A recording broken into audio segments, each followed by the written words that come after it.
filha de Jesus e Maria Madalena. Descubra a verdade que foi escondida por 2000 anos. Você já se perguntou por que certas verdades espirituais permanecem escondidas por séculos, como se alguém tivesse medo do que aconteceria se elas viessem à tona? Hoje você vai compreender uma revelação que atravessa o tempo, um mistério que envolve fé, humanidade e propósito, e que pode transformar completamente sua visão sobre Jesus, Maria Madalena e tudo o que foi silenciado ao longo de 2000 anos. O que você vai encontrar aqui não é provocação gratuita, não é invenção moderna e não é um ataque à fé. Ao contrário, é uma porta que se abre para uma espiritualidade mais profunda, humana e luminosa. Uma porta que revela por que alguns fragmentos da história parecem desconexos, por que certas figuras foram diminuídas e por que tantas perguntas nunca encontraram resposta nos caminhos oficiais. Cada detalhe dessa narrativa foi escondido com precisão, não por falta de importância, mas porque sua força poderia mudar a forma como muitos enxergam o próprio Cristo. E é justamente por isso que você precisa continuar comigo, porque o que está prestes a ser revelado pode romper ideias antigas e iluminar verdades que foram costuradas nas entrelinhas da história. Há uma razão pela qual esse assunto incomodou impérios, líderes e instituições. Há um motivo para que a relação entre Jesus e Maria Madalena tenha sido moldada, editada e reconstruída. E há uma revelação guardada nas margens da história que prepara o terreno para tudo o que você vai ouvir agora. Prepare-se para atravessar uma história que nunca foi contada até o fim, porque o que vem a seguir pode mudar a forma como você entende a fé, o silêncio e o legado que tentou ser apagado da memória do mundo.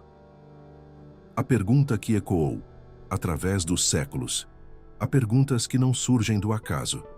Elas existem porque carregam fragmentos de algo que foi esquecido, protegido ou escondido, e insistem em voltar à superfície sempre que alguém ousa olhar para a história com olhos sinceros. A pergunta sobre uma possível filha de Jesus e Maria Madalena é uma dessas perguntas inquietas, persistentes, quase indomáveis. Ela atravessa fronteiras, resiste à passagem do tempo e permanece viva mesmo quando instituições inteiras tentam silenciá-la. E a razão é simples. Nenhuma verdade consegue ser enterrada para sempre. O coração humano reconhece quando existe algo faltando, quando as peças não se encaixam, quando a narrativa contada não corresponde àquilo que a alma pressente. Quando você observa o modo como a figura de Maria Madalena foi tratada ao longo dos séculos, algo se destaca de imediato. Madalena nunca foi apenas uma seguidora. Ela estava ao lado de Jesus em momentos decisivos. Ela compreendia ensinamentos que outros não compreenderam. Ela foi a primeira a vê-lo após a ressurreição, a primeira a recebê-lo, a primeira a ouvi-lo naquele encontro que transformaria toda a fé cristã. E, no entanto, sua imagem foi reduzida a fragmentos. Ela foi transformada em personagem secundário para que outras vozes assumissem o protagonismo. Madalena carregava algo que muitos desejaram apagar, porque sua presença forte, sua intimidade espiritual com Jesus e sua liderança desafiavam estruturas que nasceriam depois.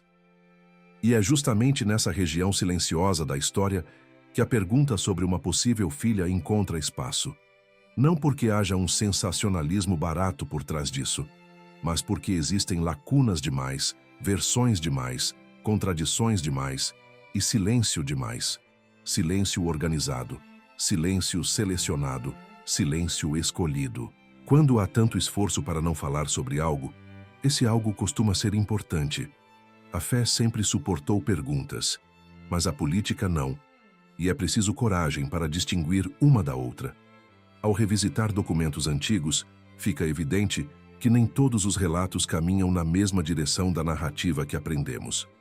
Alguns textos descrevem Madalena como alguém profundamente próxima de Jesus, alguém que recebia dele ensinamentos reservados. Outras tradições falam de um vínculo tão forte entre eles que não pode ser simplesmente encaixado na explicação simplificada de discípula. Há indícios simbólicos, culturais e espirituais que sugerem um relacionamento maior, mais íntimo e mais profundo do que o permitido pela história oficial. E é aqui que a pergunta sobre a filha se torna inevitável. Se havia amor, se havia intimidade, se havia união espiritual, por que seria impossível pensar que também pudesse ter havido descendência? Essa pergunta incomoda porque ela humaniza Jesus. Ela coloca sobre ele um aspecto que muitos não querem aceitar, como se a humanidade fosse uma ameaça à sua divindade. Mas a fé cristã nasceu da união perfeita entre o divino e o humano. Se Jesus viveu como nós, sentiu como nós, caminhou entre nós, por que seria impossível que tivesse vivido também experiências que são naturais ao ser humano? A resistência a essa reflexão não é teológica, é histórica. Ela não nasce da fé, mas de decisões humanas tomadas séculos depois. E quando pensamos na possível existência de uma filha, estamos diante de algo maior do que genealogia. Estamos diante da possibilidade de uma continuação simbólica e espiritual da mensagem de Cristo. Estamos diante de uma herança que, se verdadeira, explicaria muita coisa que não se encaixa. Explicaria por que algumas comunidades antigas falavam de linhagem espiritual. Explicaria por que símbolos femininos foram reprimidos. Explicaria por que Madalena se tornou ameaça. Essa pergunta ecoa porque a alma reconhece que existe algo não contado. Ela persiste porque o silêncio ao redor dela não é natural. E quando você olha para tudo isso com sinceridade, percebe que essa pergunta não quer destruir sua fé. Ela quer libertá-la das versões incompletas. Ela quer devolvê-la à profundidade que talvez nunca tenha sido mostrada a você. Perguntar não é falta de fé, é sinal de maturidade espiritual. E quando você tem coragem de ouvir esse eco dentro de si, descobre que grandes verdades começam exatamente assim, com uma pergunta que ninguém teve permissão de fazer em voz alta: a mulher que o mundo tentou silenciar. Quando você olha para a trajetória de Maria Madalena com atenção verdadeira, percebe rapidamente que nada nela foi simples, acidental ou secundário. Ela não aparece na história como figura periférica. Ela surge no centro dos acontecimentos mais profundos do ministério de Jesus. Ela estava presente quando muitos fugiram, permaneceu quando o medo calou outras vozes e foi testemunha de revelações que mudariam o rumo da espiritualidade para sempre. Ainda assim, poucas figuras foram tão apagadas, reinterpretadas e distorcidas ao longo dos séculos quanto Madalena. E essa contradição não é apenas curiosa. Ela denuncia um esforço calculado, um movimento silencioso, que com o tempo se tornou norma. Diminuir o papel da mulher que mais compreendeu o coração de Cristo. Maria Madalena não precisou disputar espaço com ninguém. Ela não precisou se impor, não precisou reivindicar autoridade, não precisou convencer ninguém de seu valor. Sua força espiritual falava por si. Jesus confiava a ela conversas profundas, permitia que ela estivesse presente em momentos íntimos de cura e ensinamento, e lhe atribuía responsabilidades que ultrapassavam o papel tradicional reservado às mulheres da época. Isso por si só já desafiava estruturas culturais e religiosas. Agora imagine o impacto disso quando outras lideranças começaram a assumir o controle da narrativa cristã após a morte de Jesus. Madalena se tornou incômoda, não por suas falhas, mas por sua grandeza. A verdade é que Madalena encarnava algo que muitos queriam evitar: uma liderança espiritual feminina autêntica, forte, inabalável. Ela não era uma observadora, era parte ativa da missão. Ela acompanhava, compreendia e anunciava. Ela estava onde era mais difícil estar. E se alguém desejasse construir uma estrutura rígida, hierárquica e exclusivamente masculina, a presença dela se tornaria um problema. Não porque ela estivesse errada, mas porque sua existência provava que esse modelo não era o original. Ao longo dos séculos, sua imagem foi moldada e moldada de novo. Foi reduzida à condição de pecadora como forma de desviar a atenção de sua sabedoria.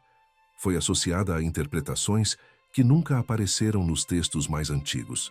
Foi diminuída ao ponto de quase desaparecer. Mas figuras poderosas não desaparecem. Elas deixam rastros. E Madalena deixou muitos. Rituais antigos a tratam como guardiã de segredos espirituais. Comunidades primordiais a descrevem como discípula amada, companheira de confiança, aquela que compreendia mistérios que outros não conseguiam entender. E isso explica por que sua memória foi tão disputada ao longo da história.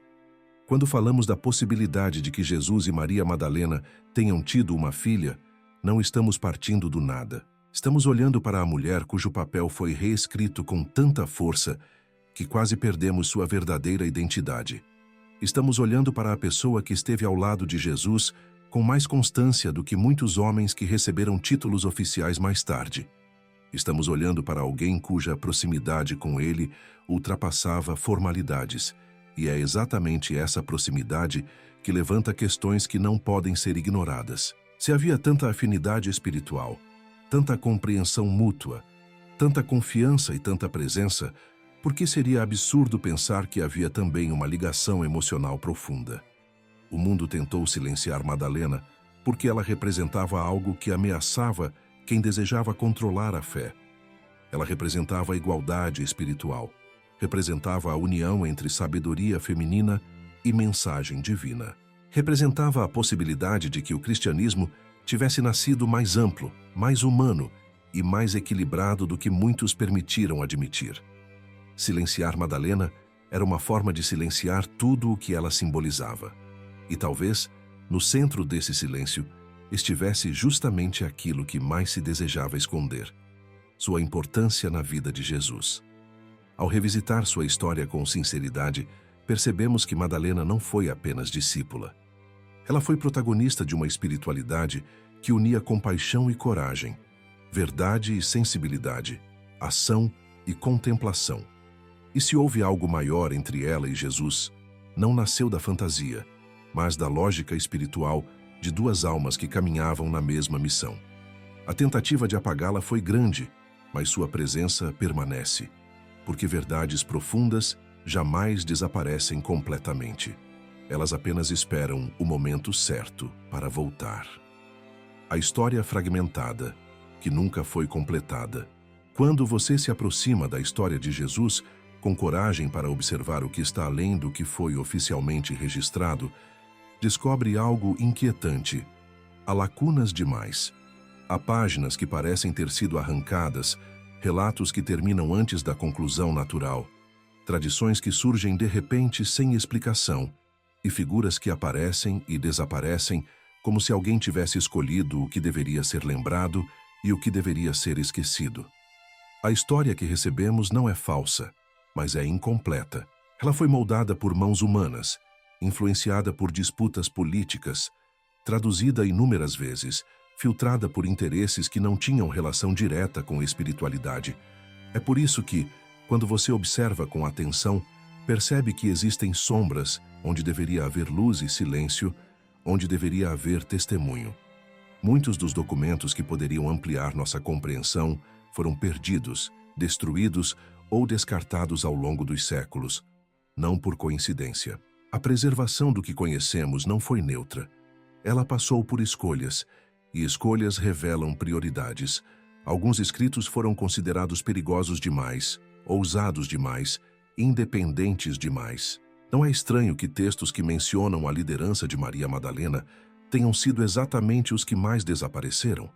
Não chama a atenção que documentos que tratavam de intimidade emocional ou espiritual entre Jesus e seus discípulos tenham sido tratados como heresias? Quando você conecta esses pontos, percebe que o que chega até nós é apenas o que alguém decidiu que deveria chegar. Os evangelhos que se tornaram conhecidos são fundamentais, mas representam apenas uma parte do que existiu. Há relatos gnósticos, textos não canônicos, tradições orais de comunidades remotas e fragmentos que sobreviveram ao desinteresse institucional. Alguns desses fragmentos trazem nuances que mudam completamente a forma de interpretar a relação entre Jesus e Maria Madalena. Falam de proximidade, de confiança, de ensinamentos compartilhados em segredo, de conversas que não aparecem na narrativa oficial, não porque fossem irrelevantes, mas porque mostravam um lado da história que poderia alterar o equilíbrio de poder estabelecido depois da morte de Cristo. A ausência de informações não prova nada por si só, mas abre espaço para perguntas legítimas. Por que existem tantas divergências entre documentos antigos? Por que diferentes tradições cristãs primordiais contavam versões tão distintas sobre os mesmos acontecimentos? Por que algumas comunidades consideravam Madalena a principal discípula, enquanto outras nem mencionavam seu nome? Essas diferenças não são detalhes. Elas revelam que a história original não era homogênea. Havia debates, disputas e visões múltiplas. O que se tornou oficial foi apenas uma linha entre muitas. E no meio dessa história fragmentada, surge a pergunta que tantos evitam enfrentar. O que exatamente foi retirado da narrativa para proteger determinadas interpretações? Se existiam registros sobre uma possível filha, sobre uma união mais profunda entre Jesus e Madalena, ou sobre um papel de liderança dela na missão, esses registros teriam sido preservados ou descartados. A lógica histórica sugere que teriam sido descartados. E isso não significa que não tenham existido.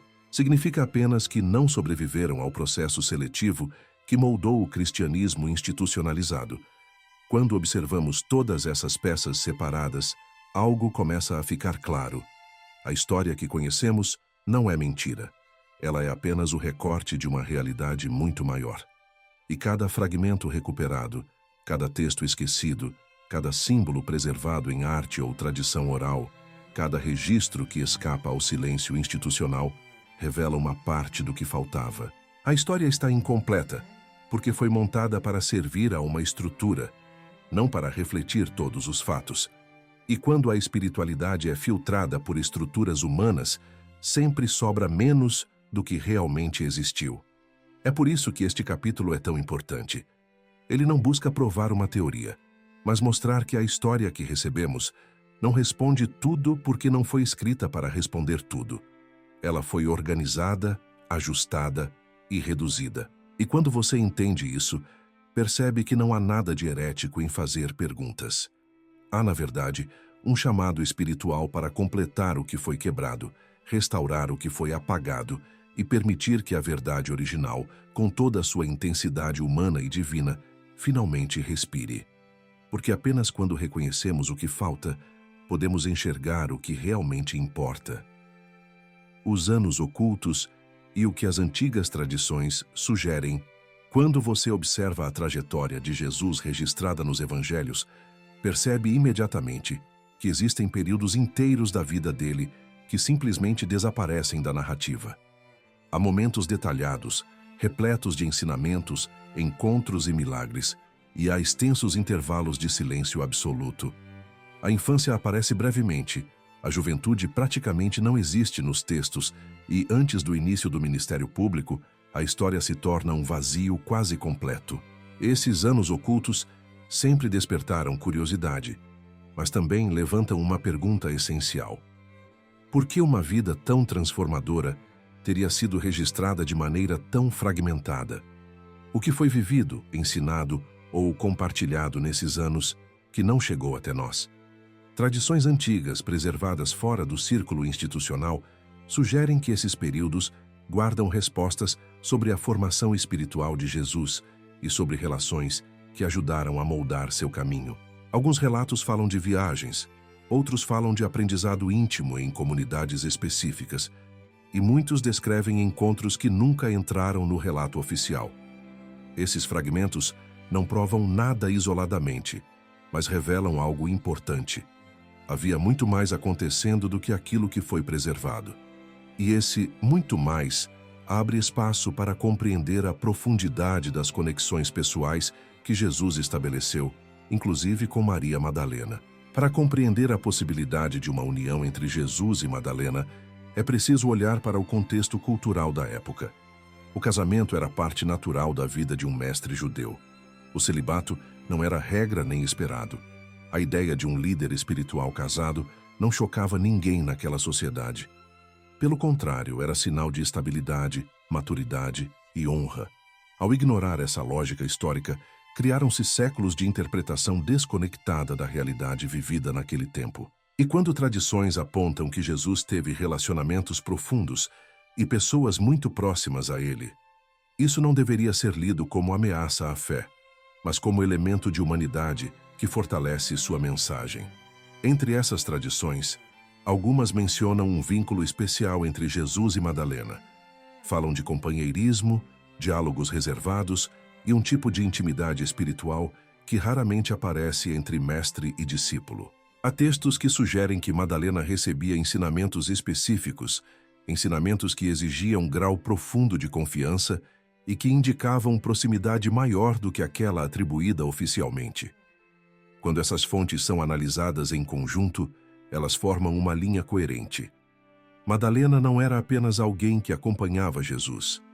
Ela fazia parte do círculo mais íntimo, talvez do mais íntimo de todos. Os anos ocultos ampliam essas possibilidades, porque mostram que houve tempo, espaço e circunstâncias para relações significativas se desenvolverem longe da formalidade dos relatos oficiais.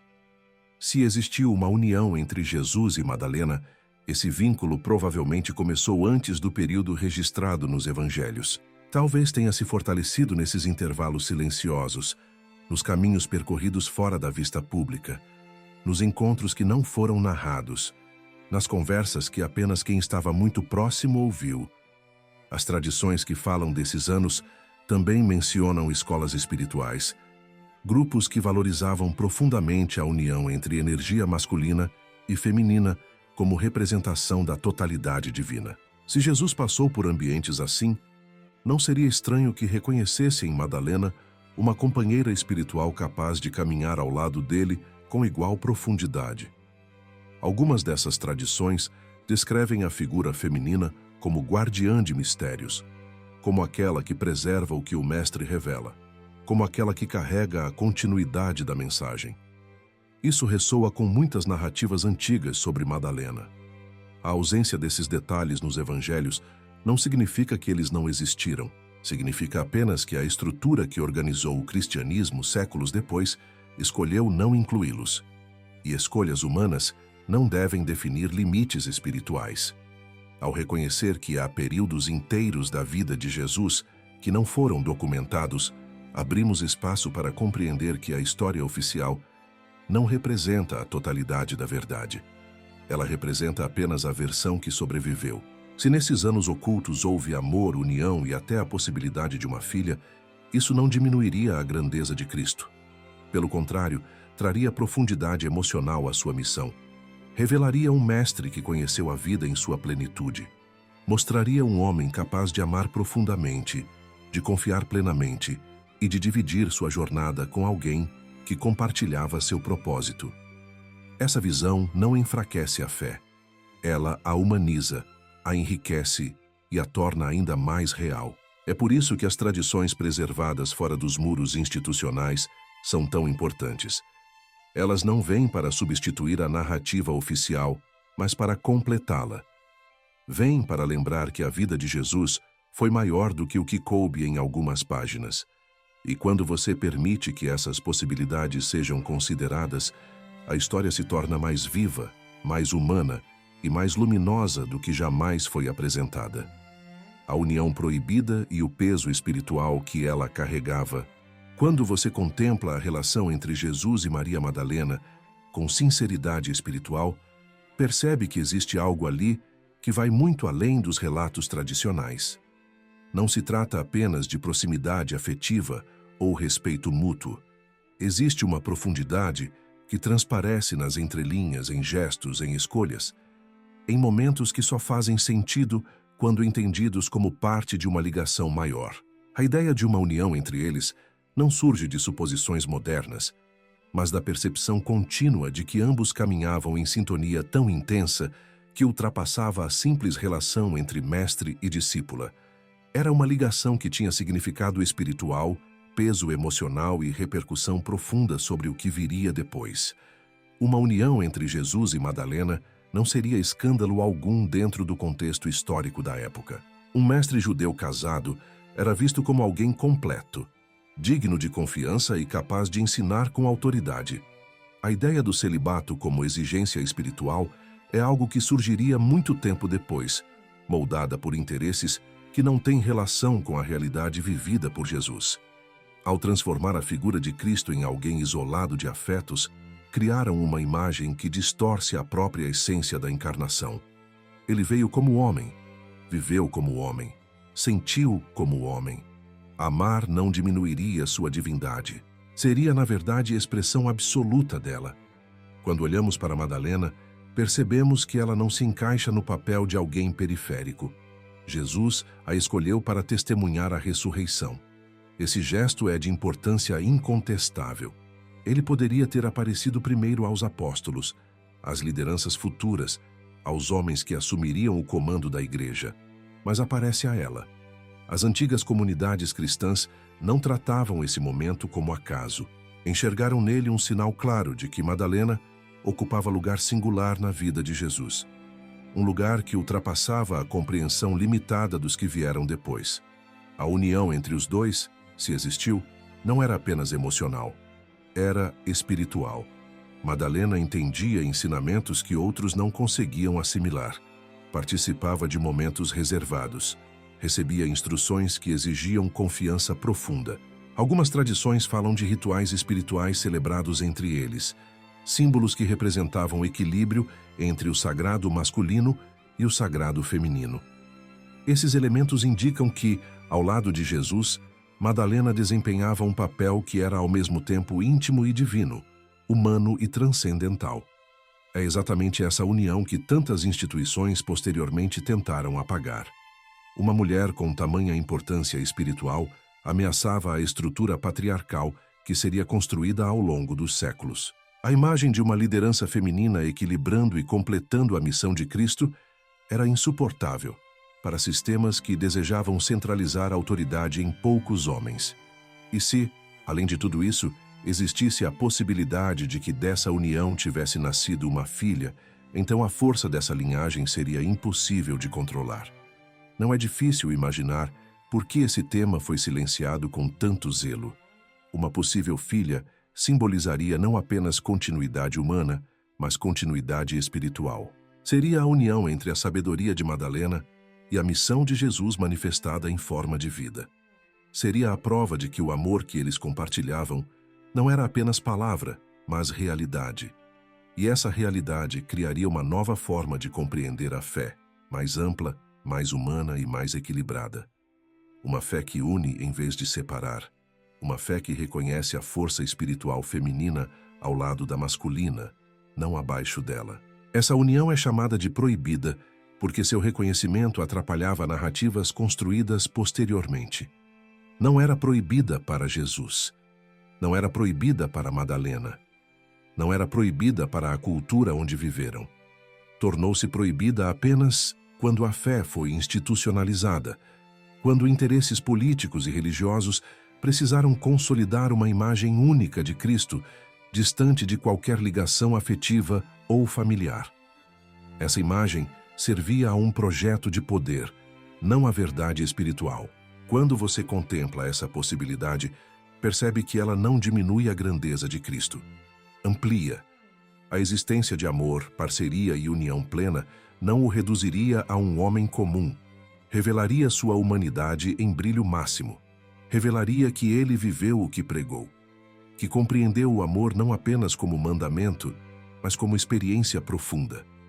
E permitir que essa verdade venha à tona, mesmo como hipótese, é permitir que a fé se torne mais real, mais completa e mais viva. A criança, que surgiu nas sombras da história. Quando se contempla a possibilidade de uma união plena entre Jesus e Maria Madalena, uma pergunta inevitável surge. Poderia ter havido uma criança?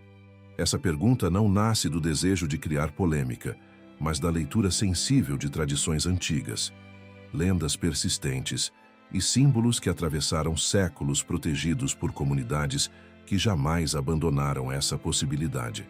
A figura dessa criança aparece nas bordas da história, como um eco suave que não desaparece, como um nome sussurrado que ninguém tem coragem de afirmar, mas que também ninguém consegue eliminar. E quando algo resiste ao apagamento por tanto tempo, vale a pena perguntar por quê. A ideia de que Jesus e Madalena tiveram uma filha não é invenção moderna. Ela está presente em tradições medievais. em comunidades antigas do sul da França, em manuscritos que sobreviveram ao fogo e à censura, e até em relatos simbólicos preservados por grupos que mantiveram ensinamentos considerados perigosos demais para a estrutura que dominaria a fé cristã. Nas aldeias do Mediterrâneo, histórias sobre uma mulher de grande sabedoria, chegando com uma criança nos braços, nunca desapareceram. São relatos fragmentados, misteriosos, transmitidos como se fossem tesouros guardados, apenas por quem compreendeu o valor de preservar aquilo que a história oficial tentou enterrar. Essas tradições descrevem essa criança como alguém que precisava ser protegida, escondida, levada para longe das tensões políticas e religiosas que surgiriam após a morte de Jesus.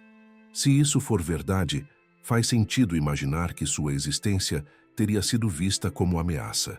Uma linhagem direta de Cristo não apenas desafiaria o controle das autoridades religiosas, como transformaria completamente a estrutura de poder que surgiria nos séculos seguintes.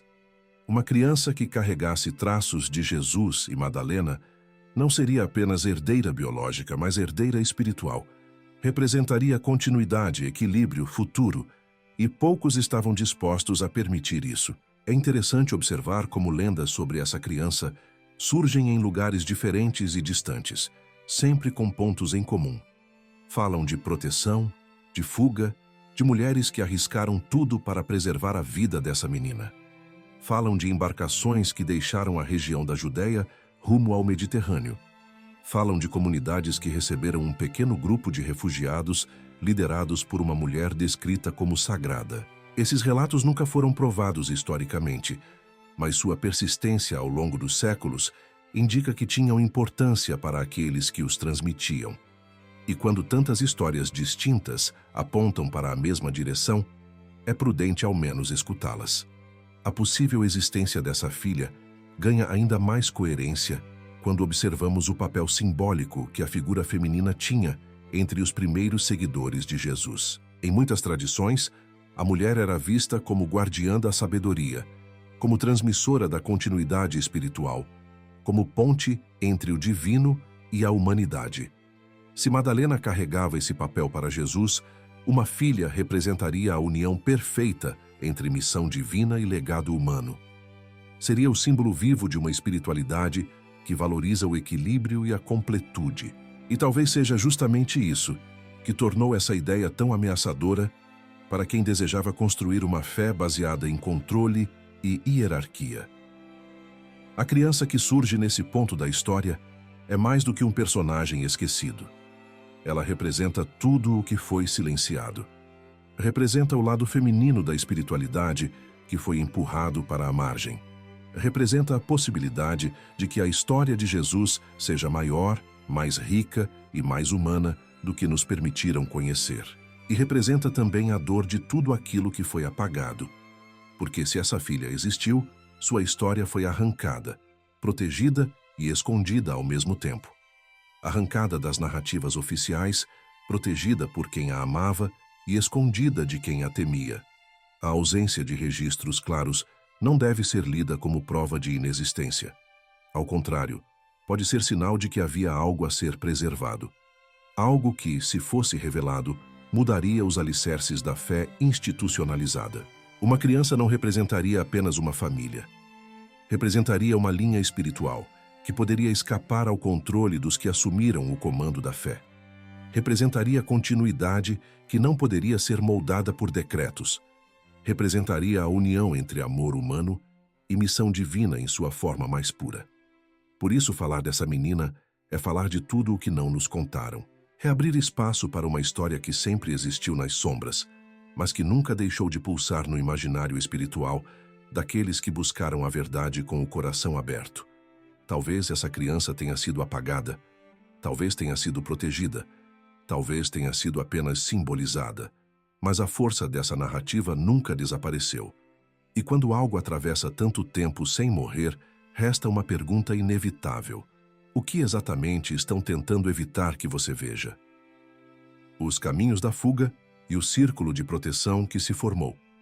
Quando se considera a possibilidade de que Jesus e Maria Madalena tiveram uma filha, uma consequência lógica surge imediatamente. Se essa criança existiu, ela teria sido alvo de vigilância, perseguição e controle logo após a morte de Jesus. A Judéia do primeiro século não era um território neutro. Era uma região dominada por interesses políticos, pressionada por autoridades religiosas e marcada por tensões que tornavam qualquer ligação com Jesus potencialmente perigosa. Se havia uma menina ligada à sua linhagem, protegê-la não seria apenas uma escolha emocional, mas uma necessidade vital. E é aqui que surgem as histórias sobre fuga, travessias e rotas improváveis, que aparecem nas tradições mediterrâneas como fragmentos de uma narrativa que nunca foi completamente apagada. Diversas tradições, especialmente as preservadas no sul da França, falam de um pequeno grupo que teria deixado a região da Judéia por mar pouco tempo depois dos acontecimentos que envolveram a morte e a ressurreição de Jesus.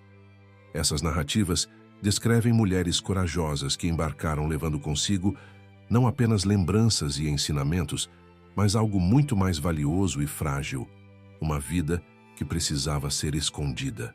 Uma vida que carregava significado espiritual profundo e que, se descoberta, poderia desencadear conflito e destruição.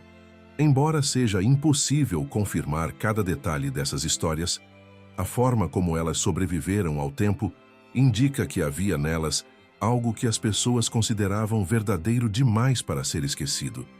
Alguns relatos falam de uma travessia turbulenta, de embarcações pequenas lutando contra o mar, de noites silenciosas onde apenas a fé mantinha o barco flutuando. Outros descrevem pontos específicos da costa mediterrânea onde esse grupo teria encontrado abrigo.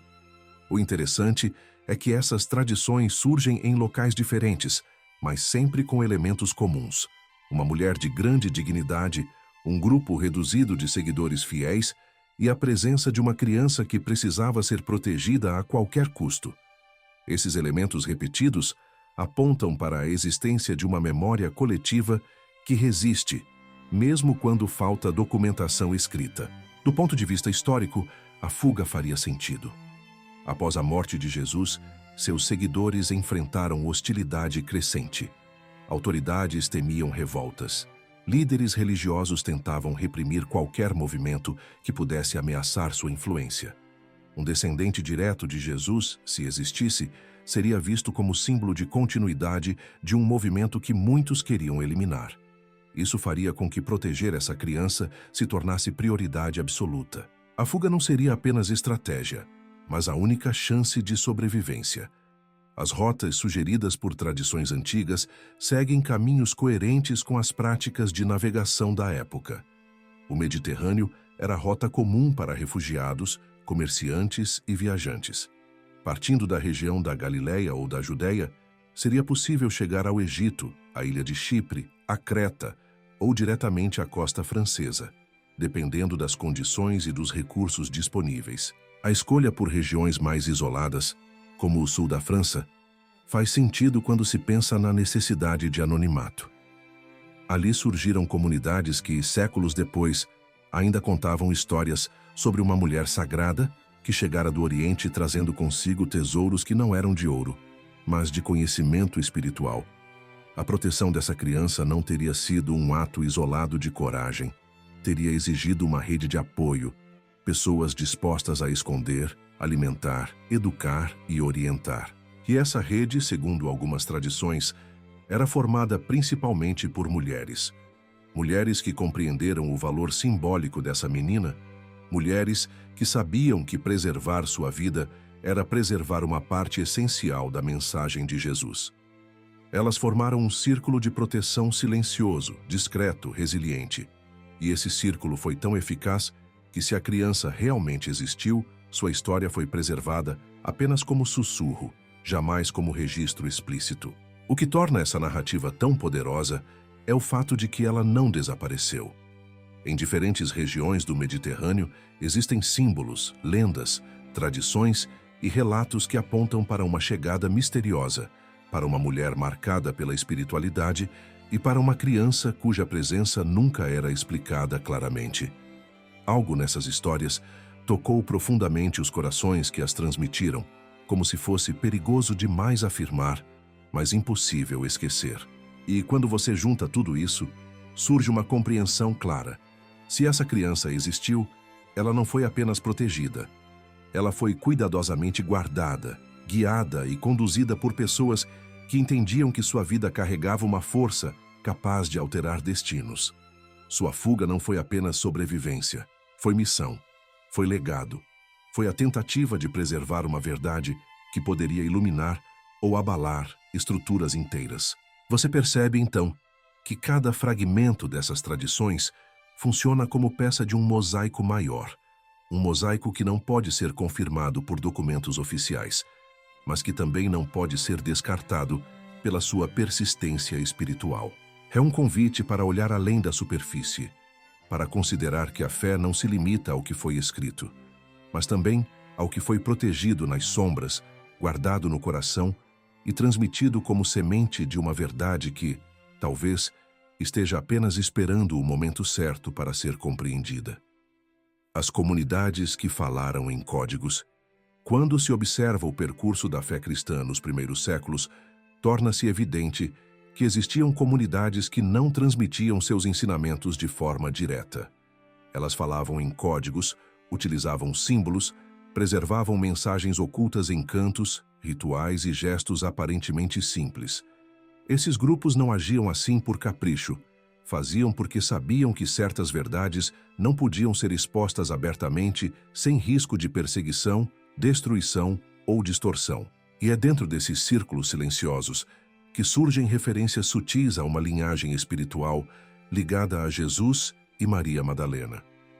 Não como afirmações explícitas, mas como sussurros cuidadosamente guardados para quem tinha olhos capazes de enxergar. Essas comunidades existiam à margem das narrativas oficiais e formavam um tecido espiritual que não dependia da aprovação institucional. Eram compostas por pessoas que experimentaram de perto a mensagem de Jesus e que guardavam em suas tradições elementos que não foram absorvidos pela estrutura crescente da Igreja. Muitas delas valorizavam profundamente o papel da mulher. Em suas liturgias, símbolos femininos ocupavam lugar central. Elas viam na união entre Jesus e Madalena um modelo de equilíbrio espiritual, onde o sagrado masculino e o sagrado feminino se completavam. Para essas comunidades, Madalena não era apenas um nome, era um arquétipo. Era a representação viva da sabedoria que complementava a ação de Cristo. Como essas comunidades preservavam esse entendimento sem serem destruídas? Usavam códigos, atribuíam significados duplos aos textos que escreviam, encerravam mensagens ocultas em pinturas, em traços discretos de esculturas, em padrões geométricos que só os iniciados conseguiam interpretar. Um círculo em volta de uma figura feminina, por exemplo, podia significar proteção, mas também podia representar linhagem. Um peixe desenhado com a cauda levemente inclinada podia indicar que um ensinamento deveria ser lido não pela superfície, mas pela metáfora. Assim, criaram um universo simbólico capaz de guardar o que as palavras não podiam declarar. Ao estudar esses grupos, é comum perceber referências veladas a uma continuidade espiritual associada a Jesus. Não falam abertamente de uma filha, não afirmam nomes, mas aludem à ideia de uma presença feminina que carregava a luz da mensagem dele, como se a missão de Cristo tivesse deixado herdeiros de espírito e talvez de sangue. Esses códigos aparecem em hinos que falam de uma estrela menor protegida pela estrela maior. Aparecem em cantos que mencionam uma luz que atravessou o mar nas mãos de mulheres. Surgem em escritos que tratam de uma semente preservada para tempos futuros. Tudo isso é simbólico, mas não por acaso. Essas comunidades eram compostas por pessoas que muitas vezes pertenciam a famílias que conheceram Jesus pessoalmente ou que tiveram contato com discípulos que conviveram com ele e com Madalena. Quando você pensa nisso, percebe que esses códigos não nasceram de imaginação fértil, mas de memória. Memória protegida, memória transmitida com cuidado, memória que precisava sobreviver sem provocar confronto direto com autoridades que desejavam impor uma única narrativa. Esses grupos Escolheram guardar o que sabiam do jeito que podiam, mesmo que isso significasse envolver verdades profundas em camadas de símbolos. O mais impressionante é que, apesar dos séculos, esses códigos não desapareceram. Eles reaparecem em textos gnósticos descobertos muito tempo depois. Reaparecem em cânticos medievais. Reaparecem em grupos que foram perseguidos por valorizarem o papel da mulher na espiritualidade. Reaparecem como fragmentos de um entendimento que se recusou a morrer. E quando observados juntos, começam a formar uma rede de significados que aponta sempre na mesma direção. Havia algo a ser preservado, algo que não cabia na narrativa oficial e que por isso precisou ser protegido em segredo. As referências simbólicas feitas à figura feminina como portadora de luz não são aleatórias. Muitas delas colocam Madalena como detentora de ensinamentos mais profundos, como se ela carregasse dentro de si algo que precisava ser transmitido de forma cuidadosa. Em alguns desses textos, ela é descrita como aquela que compreende mistérios que mesmo os apóstolos não conseguiam entender totalmente. Essa descrição criaria problemas para qualquer estrutura religiosa que desejasse excluir mulheres de posições de liderança. Por isso, esses elementos foram sendo empurrados para a marginalidade, preservados apenas por quem tinha coragem de contrariar o sistema. Quando você percebe que essas comunidades existiram e que elas eram compostas por pessoas que tinham ligação direta com os acontecimentos originais, entende que seus códigos não são fruto de invenção. São tentativas de guardar algo que não podia ser dito abertamente. Uma filha ligada a Jesus e Madalena, se existiu, não seria mencionada diretamente em textos destinados a sobreviver. Seria protegida por camadas de metáforas, por símbolos que só os iniciados decifrariam, por tradições orais cuidadosas. E esse tipo de proteção costuma ser usado quando a verdade é grande demais para ser deixada vulnerável. Esses códigos não formam uma prova, mas formam um mapa. Um mapa que aponta para uma linhagem espiritual que não desapareceu. Um mapa que mostra que, mesmo na marginalidade, existiam grupos que entendiam que a história oficial era apenas parte da verdade e que guardavam, como quem protege uma chama silenciosa, o outro lado dessa história. Porque para eles, não era apenas sobre o passado, era sobre o que ainda estava por vir. E as instituições que reescreveram a história. Quando você observa a evolução do cristianismo institucionalizado, percebe rapidamente que a fé que nasceu das ruas poeirentas da Galileia não permaneceu intacta. À medida que se transformou em poder político, em liderança centralizada e em referência social, a história passou a ser moldada não apenas por devoção, mas por conveniência. Narrativas foram ajustadas, figuras foram rearranjadas, textos foram selecionados e muitos outros foram descartados. Nada disso invalida a fé, mas revela que a construção do que chamamos hoje de versão oficial não foi conduzida pela neutralidade, e sim pela necessidade de consolidar a autoridade em uma época em que ideias diferentes poderiam dividir comunidades inteiras. As instituições que surgiram nos séculos seguintes compreenderam rapidamente que a história seria tão poderosa quanto as mãos que a registrassem. Por isso, estabeleceram critérios rígidos sobre o que seria considerado inspirado e o que seria condenado como herético. Essa distinção, porém, não refletia apenas verdades espirituais. Refletia também interesses humanos. Refletia disputas internas, rivalidades, o desejo de padronizar crenças para manter unidade e controle. E é exatamente nesse momento que a figura de Maria Madalena começou a desaparecer da posição que seus contemporâneos lhe atribuíram. O que antes era liderança se tornou silêncio. O que antes era proximidade se tornou suspeita. O que antes era reverência se tornou distorção. A possibilidade de que Madalena tivesse exercido a autoridade espiritual ao lado de Jesus era incompatível com o modelo institucional que viria a dominar a fé, um modelo que excluiu mulheres das posições de liderança, que reescreveu papéis, que exigiu uniformidade. Uma mulher que tivesse participado intimamente da missão de Cristo E ainda mais, uma mulher que pudesse ter gerado uma filha dele desafiaria toda a estrutura hierárquica que estava sendo construída. Por isso, qualquer registro que indicasse tal proximidade precisou ser minimizado, reinterpretado ou simplesmente apagado. Os concílios que definiram cânon e doutrina não agiram apenas como assembleias espirituais, agiram como forças políticas tentando controlar a narrativa. Ao escolher quais textos seriam preservados, determinaram também quais histórias seriam lembradas. E, naturalmente, aquilo que ameaçava a estrutura patriarcal nascente foi descartado. Não era conveniente admitir que Jesus pudesse ter sido marido. Não era conveniente admitir que pudesse ter sido pai. Não era conveniente admitir que uma mulher tivesse recebido dele instruções mais profundas do que muitos dos apóstolos. O silêncio sobre esses temas não nasceu de falta de evidência, mas de excesso de risco. É importante entender que naquele período, qualquer ideia que oferecesse leitura diferente sobre a figura de Cristo era tratada como ameaça. Não por medo da verdade, mas por medo do descontrole. Se o povo começasse a acreditar que existia uma linhagem ligada diretamente a Jesus, como impedir que surgissem movimentos reivindicando poder em nome dessa linhagem? Como impedir que comunidades inteiras se organizassem em torno da figura feminina que foi empurrada para a margem? Como impedir que surgisse uma visão de cristianismo onde a mulher ocupava papel central e onde a espiritualidade não dependia de intermediários? Por isso, durante séculos, houve esforço contínuo para moldar Madalena de acordo com os interesses da instituição.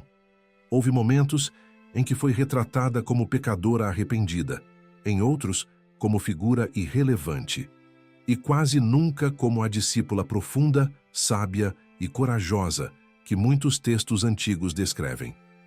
Essa reescrita da história serviu a um propósito claro: bloquear qualquer possibilidade de que ela fosse reconhecida como liderança legítima.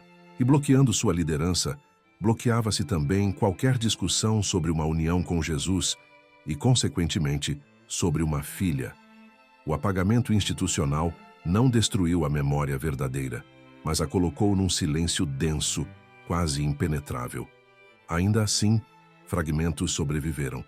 Tradições orais, grupos minoritários, símbolos preservados em arte, textos encontrados séculos depois. Tudo isso revela que a história não foi apagada completamente. Ela foi apenas empurrada para lugares onde poucos ousariam procurar. E esse deslocamento é, em si, a maior evidência de que havia algo importante demais para ser deixado à vista. A história foi reescrita por mãos humanas que tentaram controlar aquilo que nasceu livre. Mas como toda verdade profunda, ela continua emergindo, peça por peça, exatamente como acontece agora diante de você. Quando se compreende o quanto foi ajustado, omitido ou transformado, fica claro que o silêncio institucional não significa ausência de verdade. Significa apenas que havia uma verdade que precisava ser protegida daqueles que não estavam prontos para recebê-la. O legado que sobreviveu na arte e nos símbolos. Quando as palavras são proibidas, a verdade encontra outro caminho. Ela se esconde nas cores, nas formas, nos traços que passam despercebidos a quem só olha a superfície. A arte sempre foi refúgio para aquilo que não podia ser dito abertamente. E é nela que encontramos sinais de uma história mais profunda, mais ampla e mais humana do que aquela perpetuada pelas instituições. Cada pincelada, cada gesto esculpido, cada detalhe aparentemente decorativo pode carregar memórias de um tempo em que Jesus, Maria Madalena e talvez até uma criança caminharam juntos. Esses símbolos, preservados por artistas que tinham acesso a tradições orais e lendas antigas, formam um mosaico silencioso que atravessou séculos protegido pela própria beleza. Durante a Idade Média e o Renascimento, era comum que artistas mantivessem contato com círculos iniciáticos ou grupos espirituais que valorizavam ensinamentos não incluídos no dogma oficial. Muitos deles eram instruídos a pintar em camadas. A camada pública, visível a todos, obedecia às exigências da igreja. A camada oculta, percebida apenas por quem conhecia os códigos, preservava verdades consideradas perigosas demais para serem pronunciadas. É por isso que, quando você observa algumas pinturas profundamente, descobre elementos que nunca foram explicados nos manuais tradicionais, mas que fazem sentido dentro da narrativa de uma linhagem silenciada. A presença de Madalena em obras clássicas sempre carrega um detalhe a mais: um posicionamento, uma cor específica, um gesto discreto. Em muitas pinturas, ela não aparece como penitente, mas como figura central, portadora de conhecimento, guardiã de um segredo. Há obras em que ela segura vasos, livros ou chaves. Esses objetos, para os artistas que conheciam os códigos antigos, simbolizavam autoridade espiritual, não arrependimento. Em outras composições, ela aparece próxima demais de Jesus para ser interpretada apenas como seguidora. O espaço entre eles, o modo como se inclinam, a forma como seus olhares se encontram, tudo indica intimidade espiritual e emocional. Além disso, há símbolos recorrentes relacionados à ideia de uma criança protegida. Em algumas obras, surge uma pequena figura ao fundo, quase sempre parcialmente oculta ou posicionada de forma que apenas observadores atentos perceberiam. Às vezes é apenas uma silhueta. Outras vezes é uma criança que não combina com o restante da narrativa representada. Esses detalhes nunca foram questionados oficialmente, mas foram notados por estudiosos que entendiam que a arte medieval e renascentista raramente incluía elementos sem propósito. Outro símbolo frequente é o da flor. Certos artistas utilizavam flores para indicar linhagem ou continuidade. A flor ao lado de Madalena, especialmente quando aparece separada das demais ou posicionada diretamente entre ela e Jesus, pode ser interpretada como referência a algo gerado entre os dois. Em algumas obras, essa flor está fechada, sugerindo segredo. Em outras, está desabrochada, sugerindo revelação. Esses padrões se repetem demais, em artistas demais, para serem atribuídos ao acaso. Os manuscritos iluminados também revelam mensagens ocultas. Letras decoradas com figuras femininas segurando tochas, pequenos desenhos de mulheres levando crianças para o mar, símbolos que remetem à proteção, todos aparecem sem explicações claras. Não são detalhes aleatórios, são pistas deixadas por aqueles que, sabendo da impossibilidade de escrever abertamente, transmitiam o que podiam em imagens que sobreviveriam ao tempo e ao esquecimento. Assim, mantiveram viva uma memória que os textos oficiais haviam tentado apagar. Em esculturas, Madalena aparece muitas vezes mais próxima de figuras associadas à sabedoria do que ao pecado. Em catedrais, há estátuas onde ela segura rolos de pergaminho, algo que indica conhecimento e ensino. Há também representações em que ela aparece ao lado de uma figura masculina segurando uma criança. Ainda que a interpretação pública alegue tratar-se de outra narrativa bíblica. O padrão é claro. As imagens tradicionais foram reinterpretadas para se encaixarem no dogma, mas carregavam significados anteriores que não puderam ser totalmente eliminados. A arte não mente. Ela apenas fala em outro idioma. E ao estudar esses símbolos com sensibilidade e atenção, percebe-se que há mais verdade preservada nas sombras de uma pintura do que em muitas páginas de tratados teológicos. A arte resiste, ela guarda, ela revela quando o tempo está maduro. E neste caso, ela aponta para uma história onde Madalena é mais central do que permitiram admitir, e onde a possibilidade de uma filha aparece não como invenção contemporânea, mas como memória que artistas transmitiram através de pequenas luzes escondidas em suas obras. Nada disso prova sozinho a existência de uma linhagem, mas juntos, esses símbolos formam um testemunho silencioso de que havia algo importante demais para desaparecer por completo. Algo que continuaria sendo transmitido, mesmo quando todas as palavras fossem censuradas. Algo que só poderia sobreviver se fosse desenhado, esculpido, pintado ou codificado, de forma que apenas os olhos certos pudessem compreender.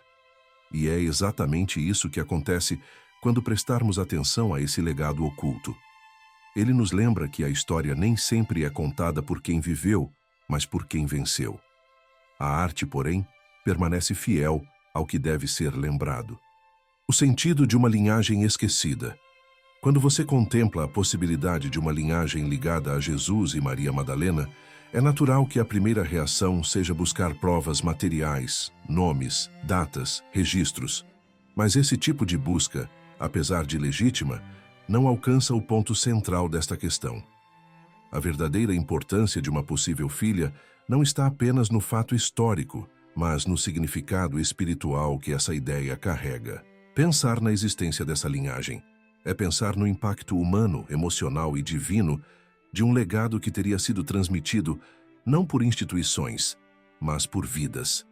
É compreender que a mensagem de Cristo talvez não tenha sido deixada somente em palavras, parábolas e milagres, mas também em continuidade, em presença, em sangue, em essência.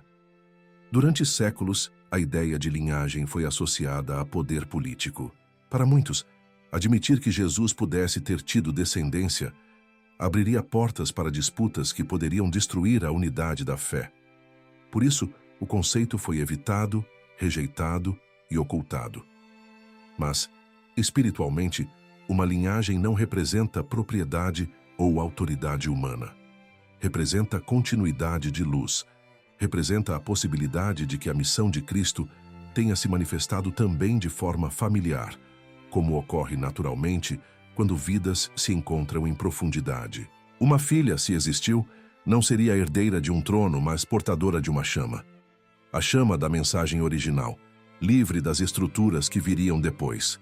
Ao imaginar essa criança crescendo, protegida por mulheres fortes, guiada por tradições antigas, cercada por pessoas que conheciam Jesus, surge uma compreensão profunda. Seu legado não seria político, mas espiritual. Ela carregaria dentro de si a união da sabedoria de Madalena com a missão de Cristo. Seria símbolo vivo da completa integração entre amor humano e propósito divino. Seria lembrança permanente de que Jesus não veio ao mundo para romper com a humanidade, mas para elevá-la. A existência de uma filha, longe de diminuir sua grandeza, expandiria o alcance de sua missão, revelando que ele viveu o que ensinou, que experimentou o amor como parte essencial de sua jornada. Muitas tradições espirituais antigas falam da continuidade de uma mensagem através de pessoas específicas, não apenas através de palavras. Falam do fio invisível que conecta uma missão divina ao longo das gerações. Essa ideia aparece no judaísmo, no cristianismo primitivo e em diversas tradições místicas do Mediterrâneo. Não se trata de criar dinastias, mas de reconhecer que quando uma verdade é grande demais para caber apenas em discursos, ela se manifesta em vidas que carregam sua essência. Se a filha de Jesus e Madalena existiu, ela seria parte desse fio. Não como autoridade institucional, mas como sinal vivo de que Deus também escreve sua história no corpo, no sangue, na fragilidade humana. A ideia dessa linhagem também nos convida a refletir sobre o papel do feminino na espiritualidade. Durante séculos, o feminino foi reduzido, distorcido, calado. No entanto, uma linhagem que nasce de Jesus e Madalena recoloca o feminino no centro da fé. Não como adição tardia, mas como parte fundamental da mensagem original. Essa linhagem, simbólica ou real, representa a restauração de algo que foi quebrado quando Madalena foi silenciada. Representa o equilíbrio entre espiritualidade ativa e espiritualidade intuitiva, entre ensino e cuidado, entre revelação e proteção. Representa a lembrança de que Deus se manifesta não apenas através de palavras poderosas, mas também através da ternura, da sensibilidade, da coragem feminina. Há também um significado pessoal que essa ideia carrega para cada um de nós. A existência de uma linhagem não nos distancia de Jesus, ao contrário, nos aproxima. Nos lembra de que ele caminhou como nós caminhamos, que amou como nós amamos, que viveu experiências humanas profundas e verdadeiras, e que sua missão não pretendia criar distância, mas conexão. Uma linhagem reforça que ele não veio para estar acima de nós, mas entre nós. Não veio apenas para salvar a humanidade, mas para viver nela, como parte dela, criando pontes que continuam vivas até hoje. Para muitos, essa possibilidade provoca resistência porque desafia imagens rígidas, cuidadosamente mantidas. Mas toda fé madura precisa ser capaz de olhar para essas perguntas com honestidade e coragem. Se uma linhagem existiu, ela não veio para criar divisão, mas para revelar uma dimensão esquecida da mensagem de Cristo. Uma dimensão onde amor humano e amor divino caminham juntos, onde fragilidade e eternidade se tocam, onde a vida se torna expressão de algo maior e não obstáculo para o sagrado. No fim, o sentido dessa linhagem não está apenas em saber se ela existiu ou não. Está em compreender o que ela simboliza. Um chamado para ver a fé como história viva. Um convite para enxergar Madalena como parte essencial da missão. Uma lembrança de que a verdade, quando silenciada, sempre encontra um caminho para ressurgir. E, acima de tudo, a confirmação de que Deus nunca se limita às versões que escrevemos, mas se revela nas histórias que tentam sobreviver, mesmo quando foram apagadas da página. A revelação que transforma tudo. Chegar até aqui exige coragem. Coragem para questionar o que sempre nos foi entregue como definitivo. Coragem para olhar para o silêncio da história sem medo do que possa emergir dele. E, acima de tudo, coragem para compreender que a fé não se destrói quando tocamos em perguntas profundas. Ela se fortalece. Há momentos em que a verdade não se apresenta como resposta pronta, mas como caminho que se abre. E este é exatamente o ponto em que você se encontra agora. Depois de percorrer fragmentos apagados, símbolos escondidos, tradições silenciadas e memórias que resistiram nas sombras, surge a pergunta inevitável: o que fazer com tudo isso? A revelação que transforma tudo não é um fato isolado. Não é a confirmação absoluta da existência de uma filha, nem uma prova material escondida em algum canto da história. A verdadeira revelação está na mudança de perspectiva. Está na capacidade de olhar para Jesus não apenas como figura distante, inalcançável e puramente divina, mas como alguém que experimentou a plenitude da vida humana. Está na compreensão de que o amor que ele ensinou não foi teórico, foi vivido, foi sentido, foi partilhado. E se ele amou profundamente Maria Madalena, esse amor não diminui sua missão divina, revela sua essência, aproxima, humaniza, eleva. Quando pensamos na possibilidade de uma linhagem, estamos diante da oportunidade de enxergar uma dimensão da espiritualidade que foi sufocada por interpretações institucionais. A ideia de descendência não é ameaça à fé. É confirmação de que Cristo não veio ao mundo para romper com a vida humana, mas para habitá-la. É a lembrança de que a encarnação não foi apenas um momento teológico, mas uma entrega completa ao que significa ser humano. E essa entrega inclui relações, vínculos, afetos, escolhas. Inclui a possibilidade real de que sua mensagem tenha continuado não apenas nas palavras dos discípulos, mas na vida de alguém que carregou em si a união de tudo o que ele representava. Essa narrativa também transforma a forma como enxergamos Maria Madalena.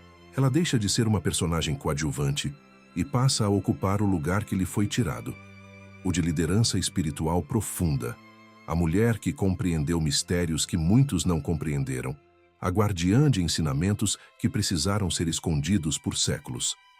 A revelação da importância dela nos obriga a reavaliar estruturas que silenciaram mulheres, que apagaram vozes, que construíram um cristianismo unilateral, quando originalmente ele era fruto de complementaridade. Reconhecer Madalena é um passo necessário para restaurar a integridade da mensagem. Mas a transformação não para aí. Quando você permite que essa história toque a sua fé, algo se move dentro de você. Você começa a perceber que a busca espiritual não é sobre acumular respostas prontas, mas sobre caminhar com autenticidade. Deus não teme suas perguntas.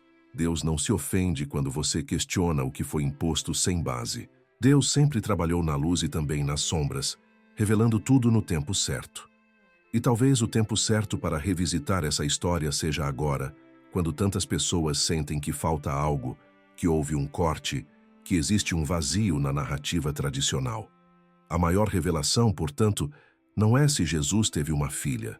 A maior revelação é entender por que essa possibilidade foi temida, por que sua humanidade foi diminuída, por que Madalena foi silenciada, por que certas tradições foram descartadas, por que perguntas legítimas foram tratadas como ameaças.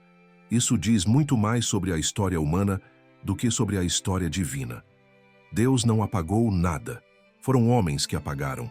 E se algo está vindo à tona agora, não é porque alguém está inventando, mas porque a verdade, em algum nível, sempre encontra um caminho para ressurgir. No fim, este capítulo é um convite. Um convite para você carregar consigo não uma resposta, mas uma postura. A postura de quem busca com sinceridade, de quem não teme o silêncio, porque sabe que é nele que Deus fala de maneira mais profunda. A postura de quem entende que fé não é aceitação passiva, mas encontro vivo com a verdade. A postura de quem reconhece que a história de Jesus é muito maior do que colocaram nas páginas que sobreviveram. E se existiu uma filha, sua existência não muda apenas a história. Muda a forma como você entende a própria espiritualidade. Muda a maneira como você lê o Evangelho. Muda a forma como vê o amor, o propósito e o legado. E mesmo que você não chegue a uma conclusão definitiva, o que importa é o que essa possibilidade desperta dentro de você. Porque é isso que transforma tudo. Permitir que sua fé cresça, se aprofunde, amadureça. Permitir que Deus lhe mostre que a verdade nunca está limitada ao que foi escrito, mas vive também nas perguntas que sobreviveram quando tudo tentou silenciá-las.